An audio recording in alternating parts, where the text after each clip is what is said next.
Elon Musk has become a central figure who criticizes the new administration a lot. But after the passing of Charlie Kirk, his feed on X shifted from bureaucracy to blame.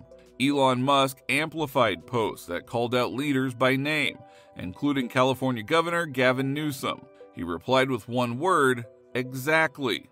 Then he pushed harder with lines like what he described as "the left is the party of evil" comments widely criticized by Democrats. Today, we'll explain why Musk's clash with Newsom just jumped from policy to responsibility, and how that changes the stakes for both of them. First, the shock was real. Musk posted that the attack was real bad. He described it as a deliberate act of violence. People were grieving online and asking for prayers. At the same time, battle lines formed in minutes. Some wanted space and silence. Others jumped straight to blame. Elon did not sit in the middle. He moved fast, and you could see it in the tempo of his posts. The tone flipped from sorrow to accusation. He was not vague. He was naming the danger and calling for a fight. Now that escalation came in two sharp phrases. The first, "the left is the party of evil," which critics flagged as incendiary.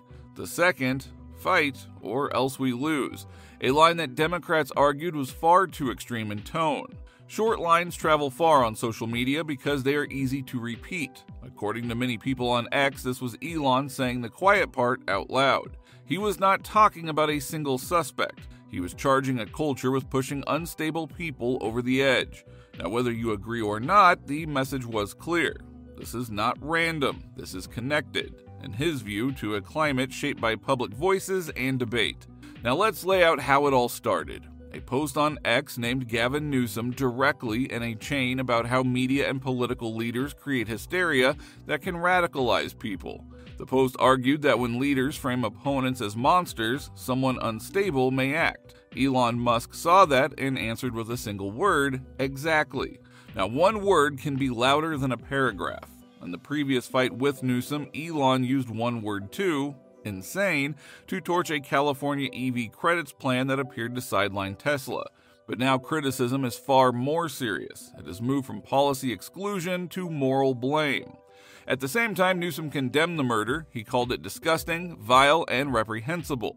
That was the right thing to say in a moment like this, but people like Musk don't buy it.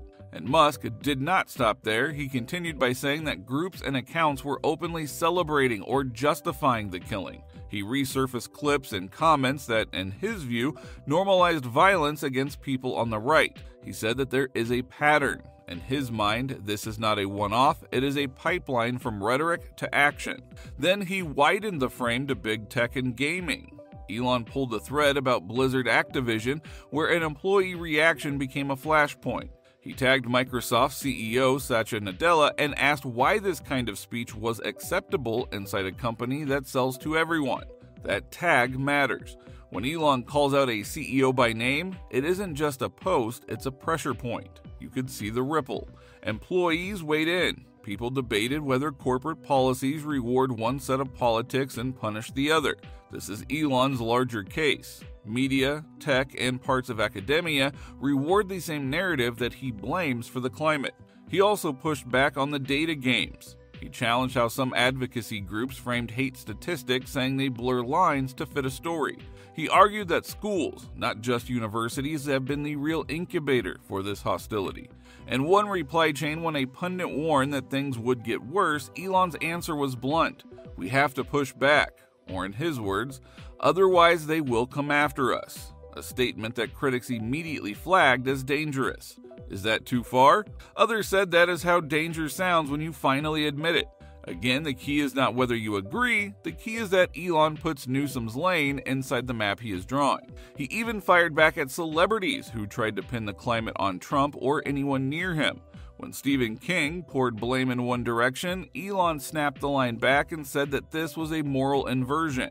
Elon's point is simple. When your side teaches that the other is evil and beyond debate, the weakest mind may think violence is justice.